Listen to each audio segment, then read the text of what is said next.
Al-Fatihah. A'udzu billahi minasyaitonir rajim. Bismillahirrahmanirrahim. Alhamdulillahirabbil alamin. Iyyaka na'budu wa iyyaka nasta'in. Shiratal mustaqim, shiratal ladzina an'amta 'alaihim ghairil maghdubi. Assalamualaikum warahmatullahi wabarakatuh. Alhamdulillahirabbil alamin, wassalatu wassalamu ala asyrafil mursalin sayyidina wa maulana Muhammadin wa ala alihi wa ashabihi ajma'in, amma ba'd. Hadratul mukarramun, para jamaah yang dimuliakan Allah, seraya kita memuji dan bersyukur kehadiran Allah bahwa pada pagi ini kita masih diberikan kesempatan, diberikan kesehatan, taufik dan hidayah untuk menjalankan apa yang menjadi perintahnya. Mudah-mudahan apa yang kita lakukan dari sholat berjamaah subuh, mudah-mudahan Allah terima. Amin ya rabbal alamin. Salawat dan salam tetap terlimpah untuk baginda Nabi besar Muhammad sallallahu alaihi wasallam, untuk para sahabatnya, para tabi'in, para tabi'in, dan untuk umatnya yang beriman hingga akhir zaman. Jamaah yang dimuliakan Allah, pada pagi ini kita masih membahas yang berkaitan dengan jenazah. Kemarin kita sudah membahas tentang syarat-syarat memandikan mayit, mandikan jenazah. Di sini ada 3 syarat. Syarat untuk jenazah bisa dimandikan. Yang pertama adalah ayyakuna musliman,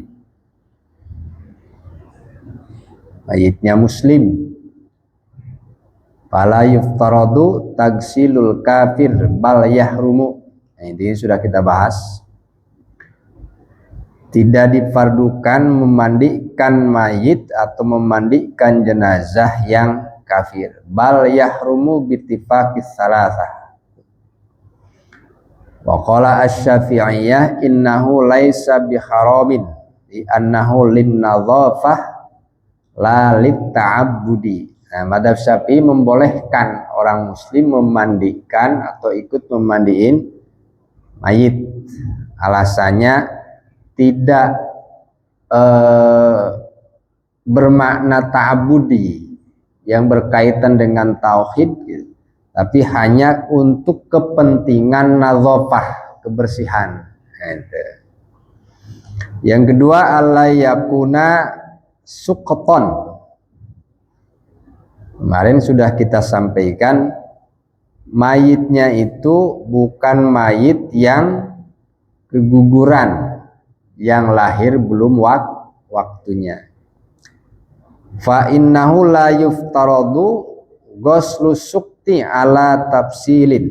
Nah, di sini tafsil artinya ada rincian-rincian tersendiri berkaitan dengan memandikan mayit yang keguguran. Pendapat madhab Syafi'i, inna suqqa an-nazila qabla iddati tamamil hamli wa hiya sitatu ashhurin wa walahdotani. Tergantung usianya. Kalau memang sudah ada masa di mana dia lahir pada 6 bulan. Tapi pada dasarnya ketika dia lahir sudah dalam keadaan meninggal tetapi sudah wujud, ya, itu alternatif. Tergantung keadaan, tergantung kondisi daripada si mayit. Gitu. Kalau si mayit atau si jenazah yang lahir sudah membentuk, gitu, walaupun dia meninggal dari sejak kandungan, karena sudah ada bentuk sebagai wujud manusia, itu dimandikan. Tapi tidak ada kewajiban untuk disolatkan, tidak ada. Tapi untuk dikafani silahkan.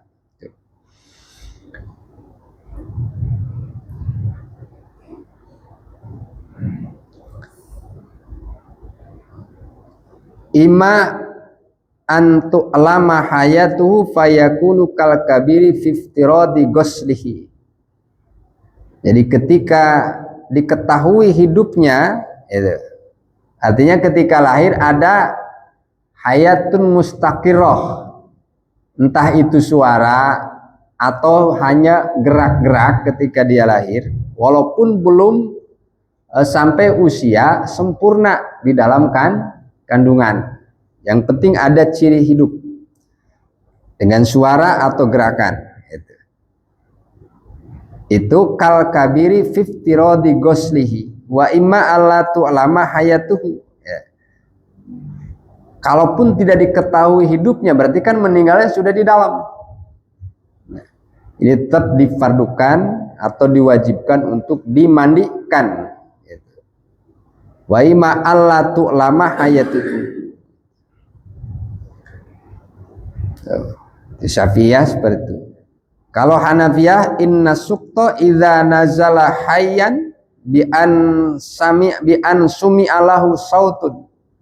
Kemudian mayit yang keguguran ketika lahir atau turun dari perut seorang ibu dalam keadaan hidup, cirinya adalah dengan adanya suara, walaupun suara itu nggak banyak, cuma ada ya gitu.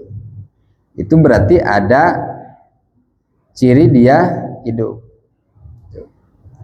Atau ada gerakan. Wa illam yatimma nuzuluhu wajaba ghuslu. Walaupun tidak sempurna lahirnya, berarti kan sudah ada hidup. Bahkan nanti kita bagaimana ketika ada mayit yang dimutilasi, ketemu ada separuh badan gitu, ada kepalanya tapi kakinya nggak ada, cuma separuh lah katakanlah. Gimana hukum untuk memandikannya? Wajib ghuslu sawaun kana qabla tamami muddatil hamli au ba'dahu. Itu. Ketika sudah ada suara sempurna masa kehamilan ataupun belum, gitu. Yang penting sudah ada ciri bahwa dia hidup. Wa ima idza nazala mayitan, mau meninggal atau di dalam perut ataupun lahir kemudian ada suara ataupun lahir kemudian tidak ada suara, berarti kan sudah mati di dalam gitu. Fa in kana tamal khalqi, fa in kana mangka ketika terbukti sempurna bentuknya gitu. Fa innahu yugsalu kadzalik. Nggak ada ciri kehidupan, pokoknya udah meninggal lah, udah. Simpelnya si jenazah atau si mayit lahir masih bayi, kemudian nggak ada ciri-ciri hidup, tapi bentuknya sempurna, udah wujud manusia lah. Itu wajib dimandikan. Fa in kana tamal khalqi fa innahu yugsalu kadzalik. Wajib dimandikan. Wa illam yakun tamal khalqi bal dhahara ba'du khalqihi. Nah, gimana kemudian bentuknya enggak sempurna, tetapi terlihat sebahagian wujud lah. Hidungnya ada, gitu kan? Di tangannya mungkin nggak ada bentuk. Fainau la yugsalu al-ghusl ma'ruf. Itu tergantung kondisi si bayinya. Jadi cukup dibersihkanlah dari kotoran-kotoran yang ada. Wa innama yusabbu alaihil ma'u. Kemudian dilap, dibersihkan dengan kain sesuai dengan keadaan. Fa innahu yusamma li'annahu yuhsyaru yaumal qiyamah. Gimana kalau ada seorang bayi lahir bentuknya tidak sempurna, katakanlah cacat gitu. Fa innahu yusamma li annahu yuhsaru yaumal qiyamah.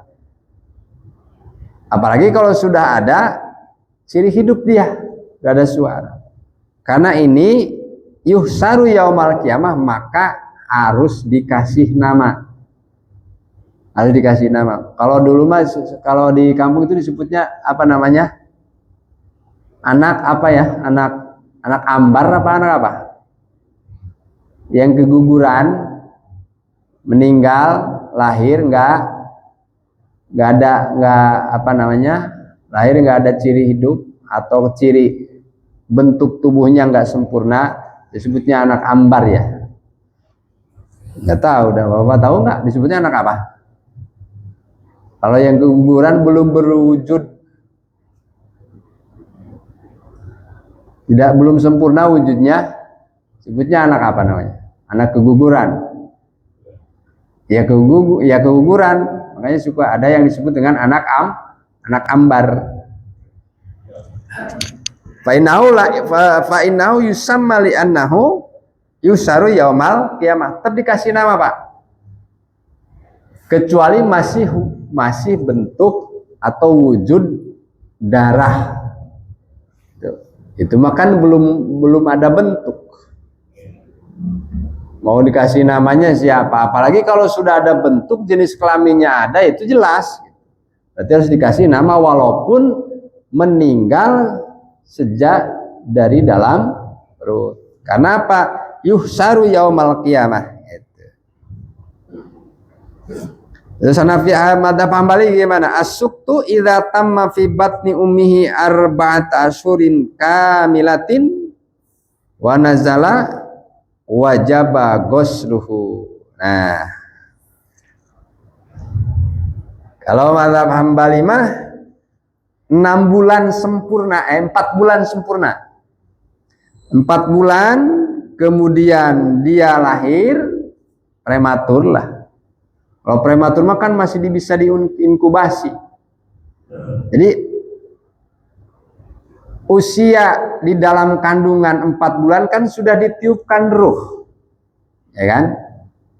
Sudah ditiupkan ruh. Kenapa kemudian lahir nggak ada ruhnya? Ya berarti kan mati di dalam kandungan. Diambil ruhnya oleh Allah ketika masih dalam kandungan. Wa nazala wajaba ghusluhu. Sudah 4 bulan berarti nih, sudah 4 bulan. Berarti kan kalau sudah 4 bulan kan sudah ada ruhnya, berarti kan sudah ada bentuk. Sudah ada bentuk. Wa amma in nazala qabla dzalika fala yajibu ghuslu. Ya kalau belum sempurna, katakanlah 3 bulan, berarti kan belum ditiupkan ruh. Kenapa ditiupkan ruh? Karena bentuknya sudah sempurna, sudah dibungkus daging, tulangnya sudah ada gitu.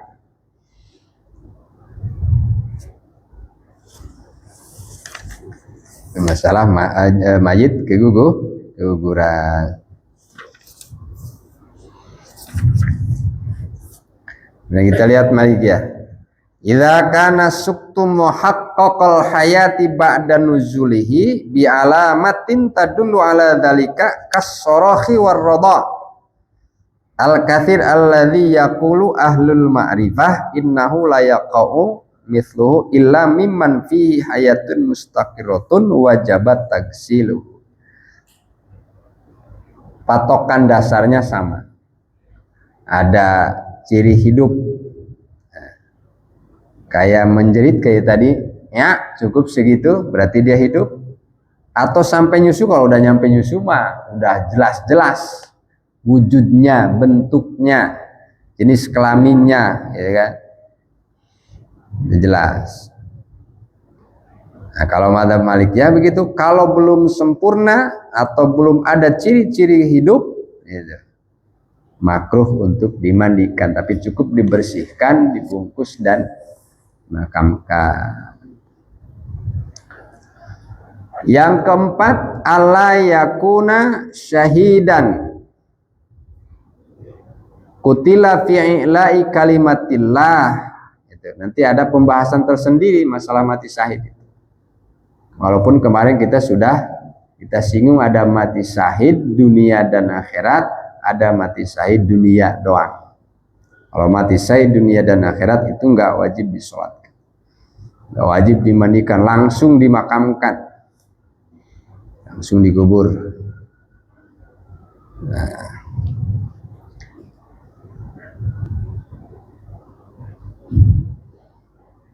yang keempat, alla yakuna syahidan kutila fi ilai kalimatillah. Karena Rasulullah bersabda, fi qatla ahadin la tagsilu fa inna kulla jarhin au kana damun yafuhu miskan yaumal qiyamah. Jadi setiap tetesan darah atau luka yang meneteskan darah itu darahnya semerbak bagaikan misik di hari kiamat. Walam yusalla alaihim, dan tidak disolat. Udah langsung dimakamkan. Udah syahid dunia dan akhirat. Itu masalah memandikan. Nah, gimana ketika proses memandikan mayit? Nah, secara umum baik mayit yang baru lahir, kemudian mayit perempuan dan mayit laki-laki dewasa, baligh ataupun belum baligh. Hukmun nadri ila auratil mayyiti walam siha wa tagsilir rijalin nisa wabil aksi.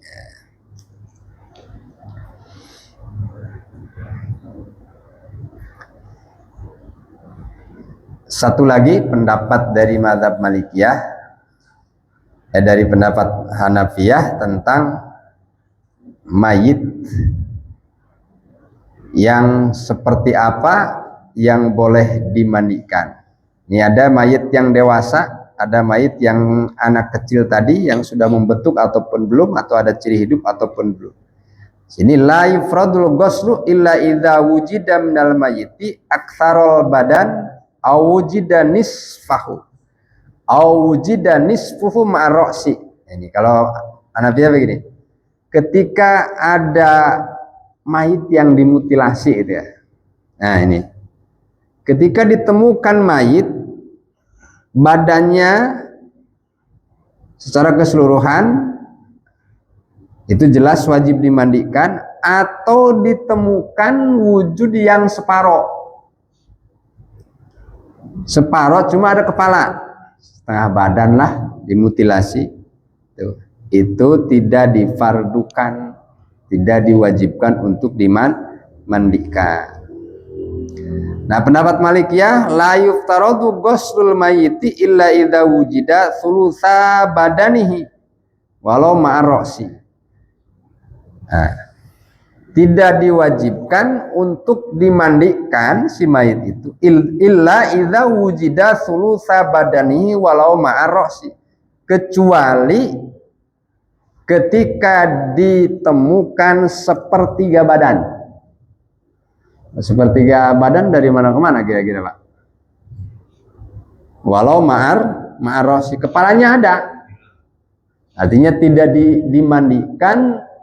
Yang proses pemandiannya itu seperti halnya mayit yang normal sempurna gitu, karena sakit dan lain sebagainya. Fa'ilam yujad dzalika kana ghusluhu makruhan, bahkan makruh ketika tidak ditemukan sepertiga badan. Seperti ya paling sepertiga badan dari dada ke atas lah, cukup dibersihkan ini kan. Nah, gimana nih dalam proses memandikan? Aturan memandikan mayit, yajibu satru auratil mayyiti fala yahilu lil ghasili wala ghairihi ay yanzura ilaiha wa kadzalika la yahillu lamsuha. Nah, ini hukum aurat bagi si mayit. Wajib menutupi aurat mayit. Kalau mayitnya mah nggak masalah. Justru yang menjadi masalah adalah orang yang melihat badan atau wujud si mayit. Fala yahilu lil ghusli, Fala yahillu lil ghasili wala ghairi ayyang dro ilaiha. Nggak boleh melihat mayit.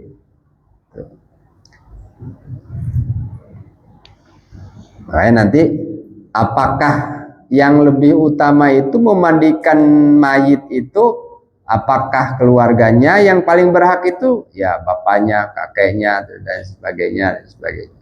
Ya, ada pemaparan khusus. Fayajibu ayyulaffi al-ghasil ala yadihi kharaqatan liyagsila biha auratuh. Jadi ditutupilah sawaun kanat mukhaffafatan aw mughalladatan.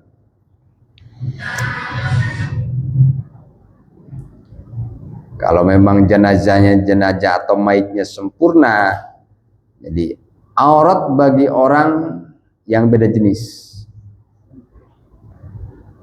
Terus bagaimana suaminya? Pamannya ada seorang istri, ya wanita meninggal, suaminya ada.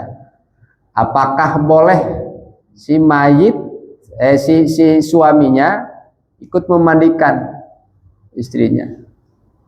Ini ada yang menyatakan nggak boleh, karena masa kepemilikan itu selesai oleh karena meninggal. Makanya disebutnya tolak apa?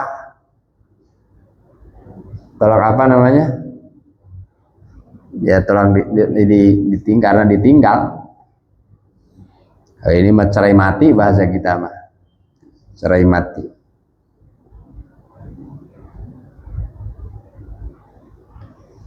Sebut cerai mati. Nah, ada yang mengatakan sudah selesai ketika meninggal, berarti di situ jatuh tidak ada kepemilikan. Tapi ada juga yang menyatakan bahwa dengan nikah itu sama seperti nasab. Jadi ada yang membolehkan. Ada yang membolehkan ketika sudah masuk masa iddah selesai. Iddahnya seorang si wanita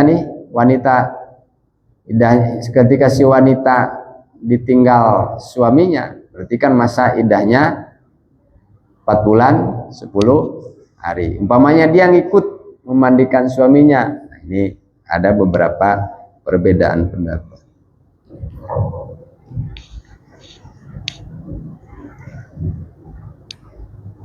Jadi emang ternyata aturan yang berkaitan dengan jenazah harus hati-hati.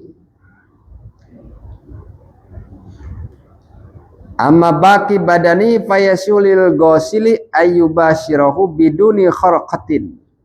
Wa hadza muttafaqun alaihi. Illa inna al-hanabila yaquluna innahu yundabu lafu kharqatin li ghusli baqil badani. Dia ada disunahkan, makanya suka pakai sarung tangan yang tipis, yang halus lah. Tuh.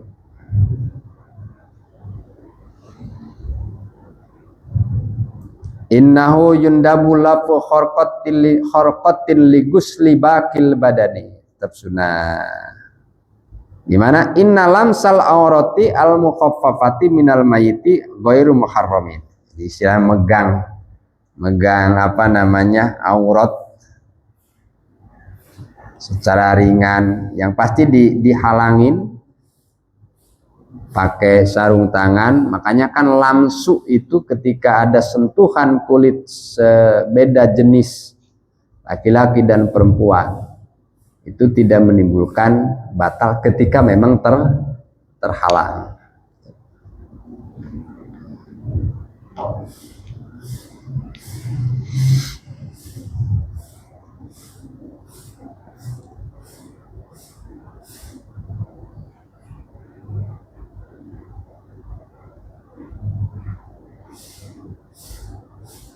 Wala yahilul lirrijali tagsilun nisa wabil aksi ini. Tidak dihalalkan bagi laki-laki memandikan mayit perempuan. Wabil aksi, dan begitu juga sebaliknya. Laki-laki yang mana? Pertanyaannya kan gitu. Apakah laki-laki ini mahram apa bukan? illa az-zaujaini gitu. Fayahilu likullin minhuma ayyaksilal akhara illa idza kanatil mar'atu mutlaqatan wala talaqan raj'iyyan fa innahu la yahilu li ahadil zawjaini ghuslul akhara hina ini. Kita lihat hukumnya.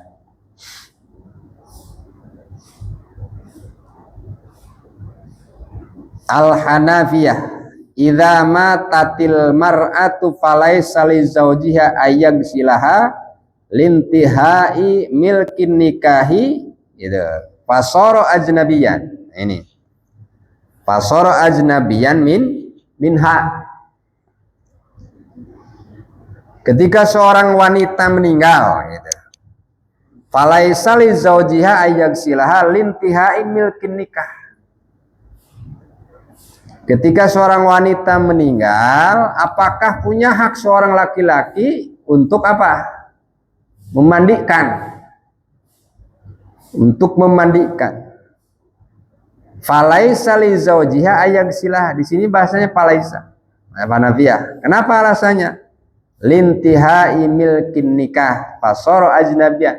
Jadi kepemilikan karena nikah itu sudah selesai, sudah habis. Di kampung tuh dipakai gitu. Tapi boleh memandikan tapi dengan cara satu auratnya ditutup. Persoalannya buat siapa? Persoalannya buat yang hidupnya, bukan buat yang meninggal, bukan yang buat yang meninggalnya. Gitu. Fasara ajnabiyan, sudah, ketika sudah itu si mayit itu mayit ajnabi karena nikahnya sudah selesai. Amma in mata zauju falaha an tagsilaha li'annaha fil iddah. Nah, beda. Jadi ini ada kaitan iddah. Ini masalah nih. Tolong di ini Pak. Apa namanya? Amma idza mata zauju falaha an tagsilaha. Ketika yang si istrinya meninggal, si suaminya yang masih hidup itu nggak boleh memandikan istrinya. Karena apa? Lintihai. Nah, di sini bahasanya lintihai milkin nikah. Karena habisnya kepemilikan oleh disebabkan nikah. Nah, tapi ini sebaliknya. Idza mata zauju falaha an tagsilahu. Boleh seorang istri yang ditinggalkan suaminya untuk ikut memandikan suaminya. Karena apa? Li'annaha fil iddati. Karena dia masih pada masa iddah. Masih boleh, masih punya hak. Fazaujiyatu baqiyatun fi haqqiha. Masih ada hak untuk memandikan. Pada mazhab Hanafi.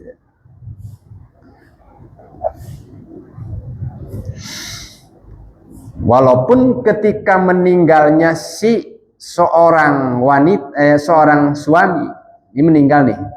Ini si suami itu menolak, menjatuhkan tolak kepada si istri. Tolak di sini masih dalam keadaan tolak raj'iyah. Artinya masih bisa kembali, masih bisa rujuk. Nah, dalam saat seperti itu si suami meninggal. Suami meninggal. Masalah seperti ini maka si istri boleh memandikan si suaminya yang meninggal.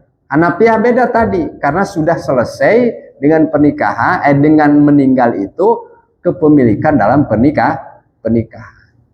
Nah, di sini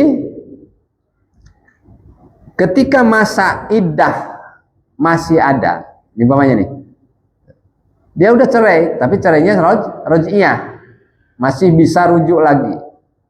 Dalam masa iddah belum habis, suaminya meninggal, masih tetap boleh untuk ikut memandikan.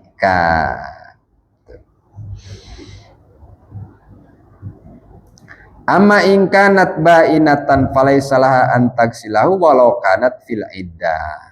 Kalau memang sudah itu orang udah dicerai 3, udah jatuh tolak 3, tapi masih dalam masa iddah. Tapi masih dalam masa iddah. Gimana?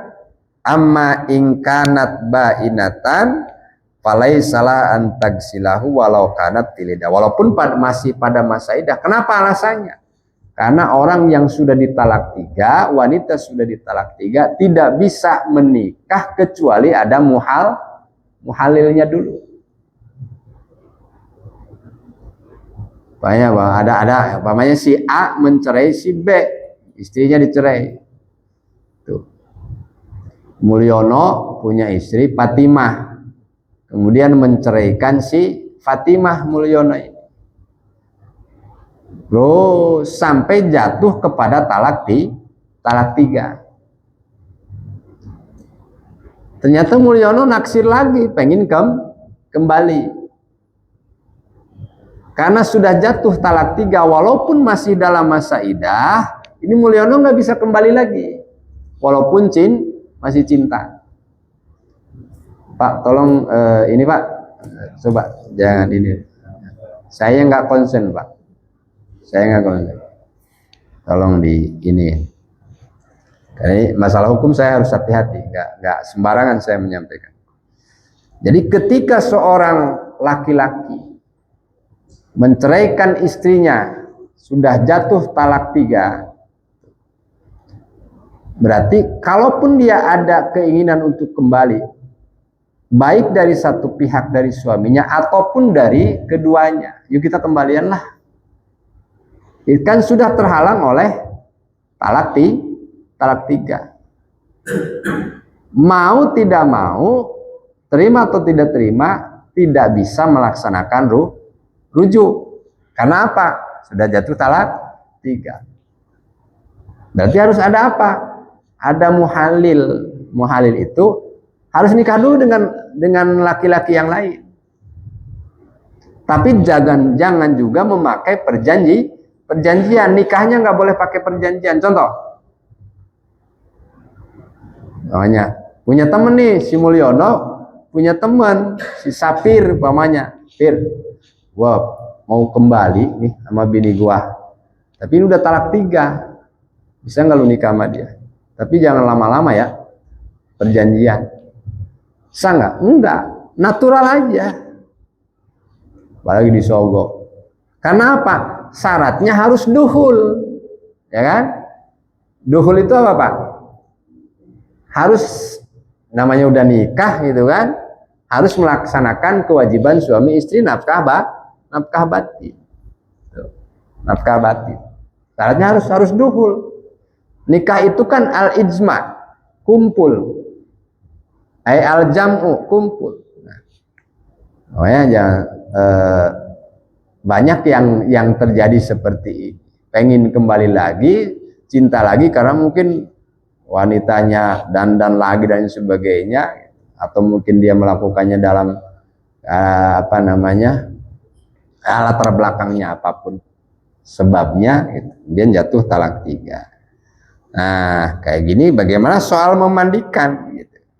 Ketika si suaminya sudah jatuh talak 3 kepada istrinya, berarti masih dalam masa iddah. Ternyata si suaminya meninggal. Kalau tadi kan boleh nih talak raj'iyah, tuh masih boleh. Nah, ketika sudah jatuh talak 3, amma in kanat ba'inatan falaisalah an tagsilahu, nggak boleh. Walaupun dia masih pada masa iddah. Nah, ya perempuan sekarang kan perempuan yang namanya perempuan mah, walaupun tadinya minta cerai, giliran beneran dicerai mah nangis juga ya Pak. Udah ceraiin aja udah pada hidup begini lah. Giliran bener-bener dicerai mah nangis. Tuh. Ditinggal, cuma nangisnya sebentar. Ya, pokoknya lagi cerai atau menggugat wanitanya, tetap aja yang nangis perempuannya. Sebab apa? Saya menyaksikan, Pak. Saya pernah menjadi saksi perceraian. Pernah menjadi saksi perceraian. Udah biasa di situ adu argumen gitu kan. Tuh. Padahal yang menggugatnya adalah istrinya. Udah selesai, oke, akhirnya ketok palu. Hakim kan, ya udah. Si istrinya yang menggugat itu malah dia nangis gitu loh. Tahu nangisnya nangis gembira, apa nangis sedih gitu. Kan ini masalah gitu. Berarti kayak nantangin sama suaminya, bener kayak nantangin. Tapi ujungnya ternyata rasanya sakit juga, namanya perceraian kan gitu ya. Namanya perpisahan gitu. Itu masalah. Itu ini ada kaitan dengan hukum memandikan mayit itu. Dengan Nabiya begitu. Masuk di. Sekarang Hambali. Al-mar'atul mutallaqatu raj'iyan yazujulaha. Nah ini Hambali. Yajuzulaha ayyagsila zaujaha.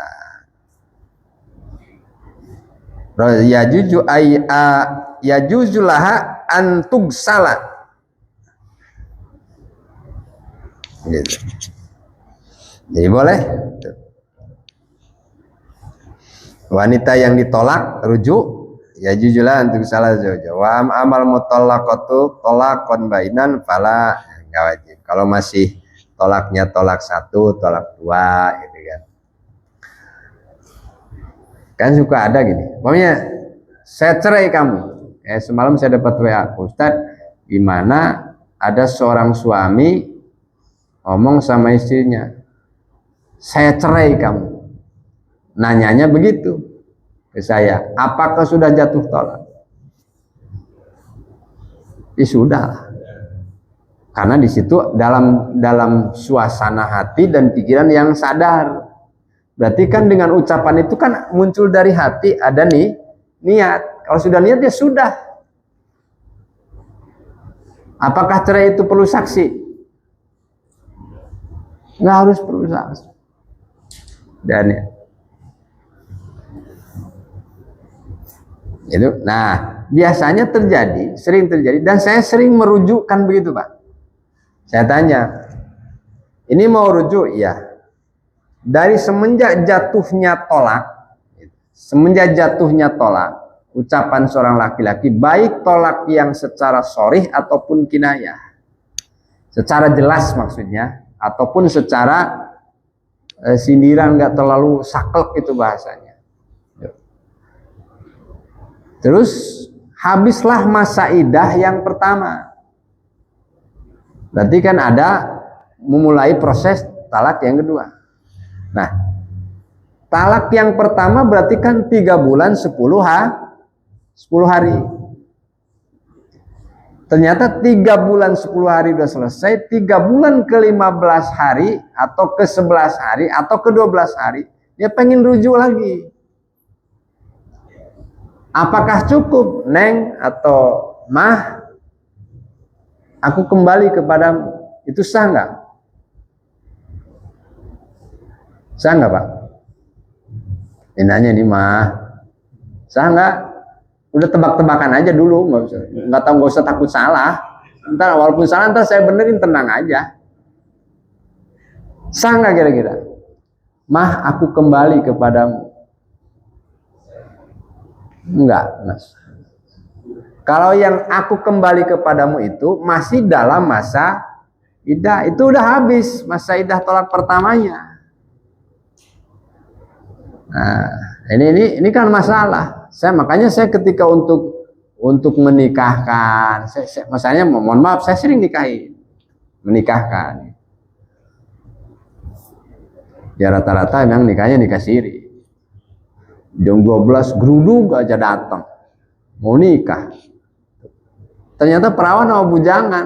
Ini nikah malam-malam begini masalah apa enggak kan gitu ya? Itu. Ibu orang tuanya enggak ada, anak perempuannya itu enggak ada. Ditanya, bapaknya kamu di mana? Saya enggak kenal bapak. Ya kan masalah itu. Makanya karena jalur secara hukum ke kantor urusan agama sulit pasti.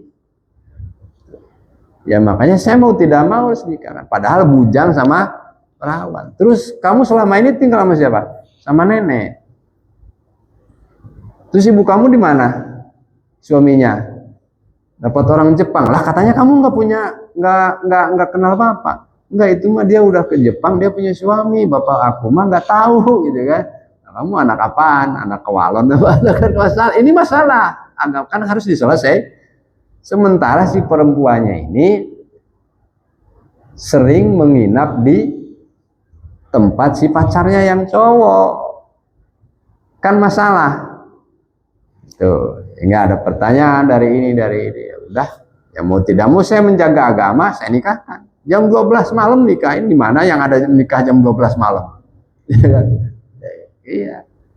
Coba kantor KUA digetok-getok ada enggak gitu kan? Itu. Ya, saya lakukan itu. Kenapa? Menjaga agama. Walaupun saya salah. Sekarang saya coba kamu bikin surat pernyataan, ketika suatu saat ada tuntutan, ada masalah yang berkaitan dengan hukum, tidak akan melibatkan siapapun. Dan dia bertanggung jawab sebagai pihak keluar. Sekarang bikin pernyataan orang keluarganya juga nggak ada. Ya kan? Ini akan harus ditolong, Pak. Itu. Masih perawan ting-ting. Orang baru usia 23 tahun. 23 tahun ceweknya, 22 tahun, 11 bulan cowoknya. Jadi beda setahun. Ini kan berarti kan harus diselesaikan oleh agama. Kalau kantor KUA saya yakin susah untuk mendapatkan izin untuk nikah. Ibu kamu di mana, bisa telepon nggak? Nggak bisa, Pak. Emang di mana? Di Jepang. Terus bapak kamu? Di Jepang bapak saya. Terus nama bapak kamu siapa? Ini bapak kamu bukan. Ya kan repot kan? Itu. Solusinya ya. Nah itu masalah tolak gitu. Tolak. Ya. Ya. Ya.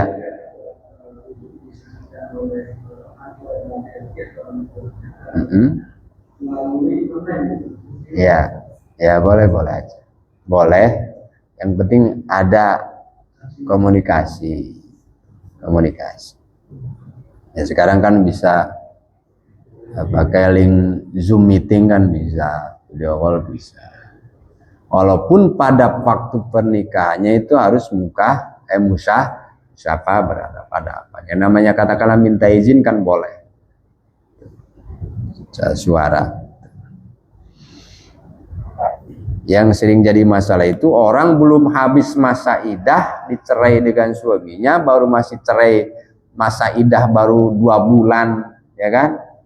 Ya kalau bahasa kasar orang perempuan LC mah udah disebutnya udah kegatelan gitu kan, nikah. Saya teliti dalam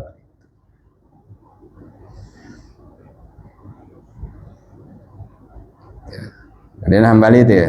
Al-mar'atul mutallaqatu rajian yajuzula antagsila zawjaha.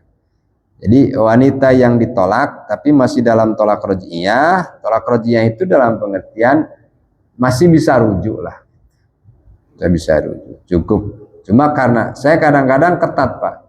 Walaupun dengan cara rujuk itu langsung bisa begitu aja, ya kan cukup dengan aku kembali. Supaya sehingga tidak menganggap mudah kepada soal bahasa cerai. Makanya saya persulit kadang-kadang gitu. Oh nggak begitu aturannya. Memang bisa begitu. Tapi supaya tidak ada merasa bahwa oh ternyata masalah rujuk gampang. Saya tetap kasih hadiah, bukan mas kawin, kasih hadiah. Berapa, Pak? Ya kompromi dulu saya sama bininya. Lu kalau dikasih segini kasih gua gitu. Itu bercandanya kadang-kadang begitu. Tapi enggak, kasih hadiah untuk mengobati luka hatinya gitu. Amal mutolakatu tolakan bainan fa'ala itu amalnya. Jamatal maratu walai sama zawjuha wala ahadun minan nisa fa in kana maha rajulun maha. Nah, gimana kalau ini enggak ini wanita atau ini perempuan yang meninggal, kemudian nggak ada laki-laki, ya cari, boleh. Yang penting tidak melihat kemudian tangan terhalang. Walaupun tidak akan menimbulkan nafsu gitu. Kebangetan amat gitu, mentang-mentang jenazah atau mayitnya cantik umpamanya, mandiin masa ada rasa kan gitu, orang namanya juga mayit kan gitu, kebangetan amat gitu. Fa in kana ma rajulun muharramun laha basduha wujuban.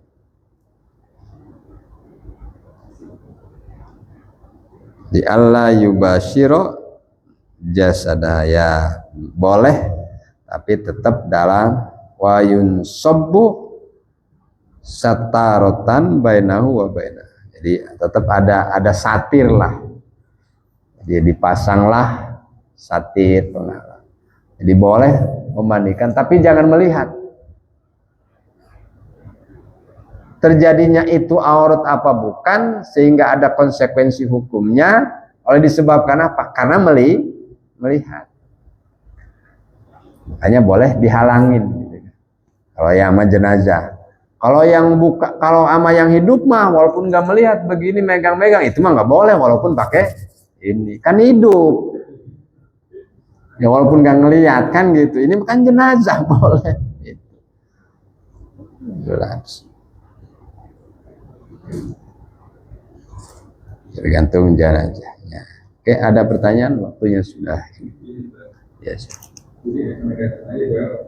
Ya.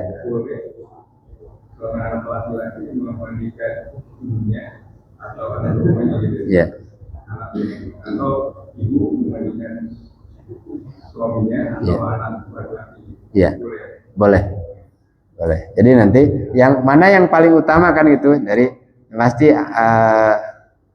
bapak, kemudian terus ke atas yang punya hak wali, kebanyakan di perempuan ya, yang meninggal perempuan, termasuk kerabat kelompok anak laki-laki dari bapak, dari suaminya lah gitu, dari suaminya terus itu boleh. Yang ada kaitan mahramnya itu, utamanya memang keluarga, gitu. Namanya keluarga yang memandikan, boleh.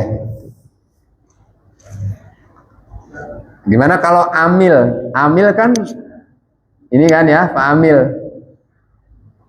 Pak Amil hanya memandu gitu. Kenapa harus ditutupin sebagai subtak? Makanya itulah Allah menjaga aib. Kenapa harus ditutupin si mayit itu ketika dimandiin? Karena dikhawatirkan ada aib secara fisik badannya sehingga terlihat dari orang yang tadinya tahu, tidak tahu menjadi tahu. Artinya betapa Allah menghormati, gitu kan? Terhadap walaupun dia sudah jadi, tidak merasa malu, gitu kan? Mungkin, gitu kan? Tapi kan ruhnya malu, ruhnya yang tahu. Artinya betapa Allah menjaga tentang aib hambanya gitu. Yang ketika ada aib kata mungkin gudigen atau apalah gitu, atau botak ya itu Pak ya, masalah memandikan ya Pak. Iya.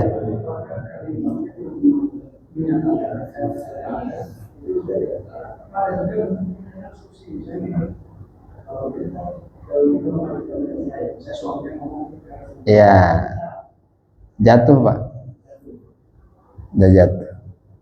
Contoh begini dah, iya. Makanya ketika kalau kita masih cinta sama bini, gitu tanya nih, mau ngomong udah, pokoknya bininya udah minta cerai mulu, udah nggak usah diiyain. Jadi kan banyak kasus. Kenapa saya tahu Pak? Banyak kasus ke saya. Gitu. Belum ada 2 minggu, tiba-tiba istrinya minta cerai. Ternyata dulu pernah ngaji ke saya itu bocah, gitu kan? Mintanya apa ke saya? Pak, tolong diputer giling istri saya. Puter giling mana? Minta diputer giling supaya balik lagi. Masalahnya apa? Oh, saya tanya. Saya coba istihoroh. Akhirnya saya tanya, kamu jujur ya? Kamu pernah melukai dia? Pernah selingkuh? Enggak Pak. Coba jawab yang jujur. Ya sih Pak Ustaz, saya jujur ya gitu. Tapi itu udah lama katanya gitu. Kok dia kumat lagi gitu? Dulu udah menerima. Iya, saya bilang dia masih mempertimbangkan. Mempertimbangkan, berpikir, padahal belum punya anak. Dan nikah 8 tahun. Dia masih merasa-rasa gitu. Ternyata ketika ingin membuang rasa kecewa itu nggak bisa, akhirnya curhat ke temennya kan gitu. Ya, makanya saya bilang begini, berapapun yang diucapkan oleh istrimu ketika istrimu minta cerai, kecuali dia menggugat, disebutnya rafa. Kalau istri menggugat disebutnya rafa. Nah, saya bilang jangan mengiyakan kalau kamu masih cinta. Udah ngedrop dah, masih cinta banget soalnya. Gimana Pak Ustaz? Udah gini aja, motong ayam. Ya, potongin ayam 4. Malam kamu baca sholawat. Alhamdulillah Pak Ustaz, saya kayaknya udah plong gitu kan. Terus artinya kamu sudah siap mencerai? Siap sih belum. Katanya udah plong. Ribet juga Pak Ustaz. Itu makanya talak disebutnya masuk ke talak kinayah ya. Contoh begini, kinayah. Udah ada pertengkaran dan sebagainya. Terus ngomong suaminya, udah sekarang kamu pulang aja dah ke rumah bapakmu. Itu jatuh Pak. Makanya ada tolak sorry, ada tolak kinayah. Kalau yang sorry mah begini. Salah satu contoh yang jelasnya, aku ceraikan kamu ya. Udah. Itu. Makanya jangan, yang masih muda jangan macam-macam. Kalau masih bening mah bini, jangan ketika walaupun ngegugat, ya udah ntar gue cerai dah. Udah jatuh Pak. Walaupun bahasanya entar. Ya. Itu Pak ya. Iya siap. Karena sikap kita kalau yang memandikannya itu yang lain, meninggal di rumah sakit. Iya. Terutama jenazah wanita. Ya. Apakah kita yakin yang memandikannya itu betul-betul ya, Sesuai dengan aturan agama gitu lah. apalagi misalkan meninggalnya itu di rumah sakit yang di rumah sakit non Islam gitu ya. Ya. Apakah kita harus yakin kalau itu harus menyaksikan atau Ya, di situ ada golabatul dzon ya. Ketika kita sudah yakin ya sudah. Karena harus ada golabatul dzon, yakinlah, ya udahlah, udah percayalah. Karena di sana juga ada tim yang memandikan, termasuk orang, makanya yang ditunjuk adalah orang. Gimana kalau di rumah sakit yang ini, ya kan? Ya, untuk menghilangkan keraguan itu, ya ketika memungkinkan ya. Ketika memungkinkan masih bisa dimandikan, ya mandikan. Ketika daripada ada keraguan karena di rumah sakit yang mungkin tidak seperti di rumah sakit Islam, gitu kan. Kalau di rumah sakit umum itu tetap ada tim ya, gitu kan. Tapi untuk menghilangkan keraguan ya silakan untuk dimandikan ketika masih jasadnya tidak madorot ketika dimandikan. Ketika kemudian menimbulkan rusak, katakanlah gitu ya, jenazah itu ya sudah, yakin aja. apakah juga tim pemandu jenazah di rumah sakit itu perorangan atau kelembagaan? Biasanya kerjasamanya dengan MUI daerah misalnya. Ya. Seperti itu atau biasanya ada tim Pak, ada tim yang memang di rumah sakit yang paham dengan itu. Ustaz, tapi ada juga ketika masa corona kemarin, saya punya teman kan yang hamil yang tukang mandiin, ternyata dia juga dipercaya untuk mendampingi memandikan tim yang dari sana jika yang meninggalnya itu muslim. Ya yakin aja lah, husnudzon gitu kan, gitu. Ya, saya kira itu sudah ada waktunya. Sekian dari pembahasan masalah memandikan mayit. Masih ada pembahasan berikutnya yang berkaitan pula dengan hukum melihat aurat atau melihat jasadnya mayit, memegangnya, memandikannya. Tuh. Perlu kita bahas pada minggu yang akan datang, mudah-mudahan dalam keadaan sehat walafiat. Sekian, wassalamualaikum warahmatullahi wabarakatuh.